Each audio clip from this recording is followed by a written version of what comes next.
श्री कृष्ण के हर एक भक्त को मेरी तरफ से राधे कृष्णा। तो आज की वीडियो में हम आपको कहानी सुनाने जा रहे हैं, काल का इशारा कहानी। तो चलिए हम कहानी को शुरू करते हैं। एक चतुर व्यक्ति को काल से बहुत डर लगता था। एक दिन उसे चतुराई सूझी और काल को अपना मित्र बना लिया। उसने अपने मित्र काल से कहा, मित्र, तुम किसी को भी नहीं छोड़ते हो। काल ने कहा, ये मृत्यु लोक है, जो आया है उसे मरना ही है। सृष्टि का यह शाश्वत नियम है, इसलिए मैं मजबूर हूँ। पर तुम मित्र हो, इसलिए मैं जितनी रियायत कर सकता हूँ करूँगा ही। मुझसे क्या आशा रखते हो, साफ साफ कहो। व्यक्ति ने कहा, मित्र, मैं इतना ही चाहता हूँ कि आप मुझे अपने लोक ले जाने के लिए आने से कुछ दिन पहले एक पत्र अवश्य लिख देना, ताकि मैं अपने बाल बच्चों को कारोबार की सभी बातें अच्छी तरह से समझा दूँ और स्वयं भी भगवान भजन में लग जाऊँ। काल ने प्रेम से कहा, यह कौन सी बड़ी बात है। मैं एक नहीं आपको 4 पत्र भेज दूंगा। चिंता मत करो। चारों पत्रों के बीच समय भी अच्छा खासा दूंगा, ताकि तुम सचेत होकर काम निपटा लो। मनुष्य बड़ा प्रसन्न हुआ। सोचने लगा कि आज से मेरे मन से काल का भय भी निकल गया। मैं जाने से पूर्व अपने सभी कार्य पूर्ण करके जाऊंगा, तो देवता भी मेरा स्वागत करेंगे। दिन बीतते गए। आखिर मृत्यु की घड़ी आ पहुंची। काल अपने दूतों सहित उसके समीप आकर बोला, मित्र, अब समय पूरा हुआ, मेरे साथ चलिए।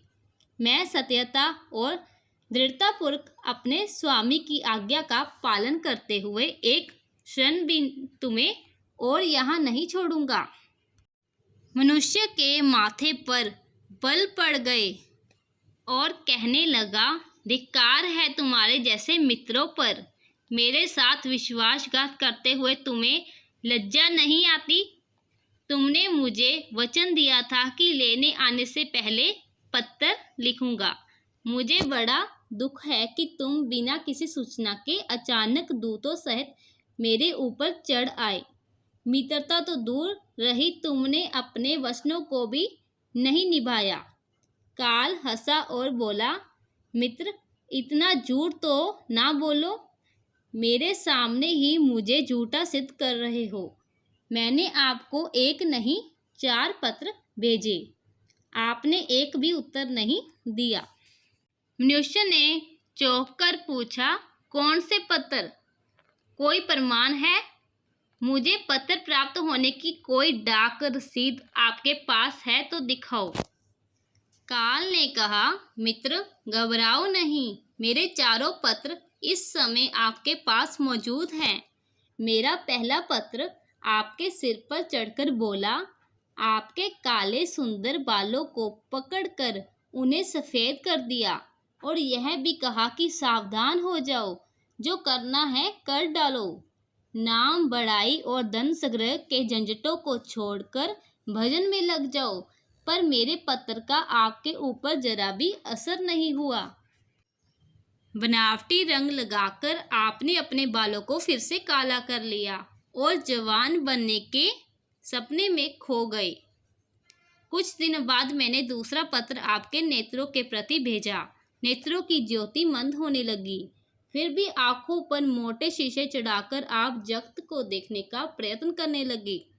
2 मिनट भी संसार की ओर से आंखें बंद करके ज्योति स्वरूप प्रभु का ध्यान मन में नहीं किया। इतने पर भी सावधान नहीं हुए तो मुझे आपकी दीन दशा पर बहुत तरस आया और मित्रता के नाते मैंने तीसरा पत्र भी भेजा। इस पत्र ने आपके दांतों को छुआ और हिलाया और तोड़ दिया।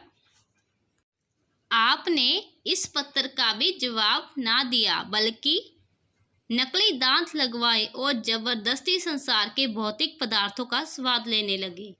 मुझे बहुत दुख हुआ कि मैं सदा इसके भले की सोचता हूँ और यह हर बात एक नया बनावटी रास्ता अपनाने को तैयार रहता है। अपने अंतिम पत्र के रूप में मैंने रोग, क्लेश तथा पीड़ाओं को भेजा, परंतु आपने अहंकारवश सब अनसुना कर दिया। जब मनुष्य ने काल के भेजे हुए पत्रों को समझा तो फूट फूट कर रोने लगा और अपने विपरीत कर्मों पर पश्चाताप करने लगा। उसने स्वीकार किया कि मैंने गफलत में शुभ चेतावनी भरे इन पत्रों को नहीं पढ़ा। मैं सदा यही सोचता रहा कि कल से भगवान का भजन करूँगा, अपनी कमाई अच्छे शुभ कार्यों में लगाऊंगा, पर वह कल नहीं आया। काल ने कहा, आज तक तुमने जो कुछ भी किया राग, रंग, स्वार्थ और भोगों के लिए किया। जानबूझकर ईश्वरीय नियमों को तोड़कर जो काम करता है वह अक्षम्य है। मनुष्य को जब अपनी बातों से काम बनता नजर नहीं आया तो उसने काल को करोड़ों की संपत्ति का लोभ दिखाया। काल ने हंसकर कहा, मित्र, यह मेरे लिए धूल से अधिक कुछ भी नहीं है। धन, दौलत, शोहरत, ये सब लोभ संसारी लोगों को वश में कर सकता है, मुझे नहीं। मनुष्य ने पूछा, क्या कोई ऐसी वस्तु नहीं जो तुम्हें भी प्रिय हो, जिससे तुम्हें लुभाया जा सके? ऐसा कैसे हो सकता है? काल ने उत्तर दिया, यदि तुम मुझे लुभाना ही चाहते थे तो सच्चाई और शुभ कर्मों का धन संग्रह करते। यह ऐसा धन है जिसके आगे मैं विवश हो सकता था, अपने निर्णय पर पुनर्विचार को बाध्य हो सकता था, पर तुम्हारे पास तो यह धन धेले भर का नहीं है। तुम्हारे ये सारे रुपए, पैसे, जमीन जायदाद, तिजोरी में जमा धन संपत्ति सब यही छूट जाएगा। मेरे साथ तुम भी उसी प्रकार निर्वस्त्र जाओगे जैसे कोई भिखारी की आत्मा जाती है। काल ने जब मनुष्य की एक भी बात नहीं सुनी तो वह हाय हाय करके रोने लगा। सभी संबंधियों को पुकारा, परंतु काल ने उसके प्राण पकड़ लिए और चल पड़ा अपने गंतव्य की ओर। काल ने कितनी बड़ी बात कही। एक ही सत्य है जो अटल है और वह यह है कि हम मरेंगे एक दिन। बस यही एक बात जन्म के साथ ही तय हो जाती है।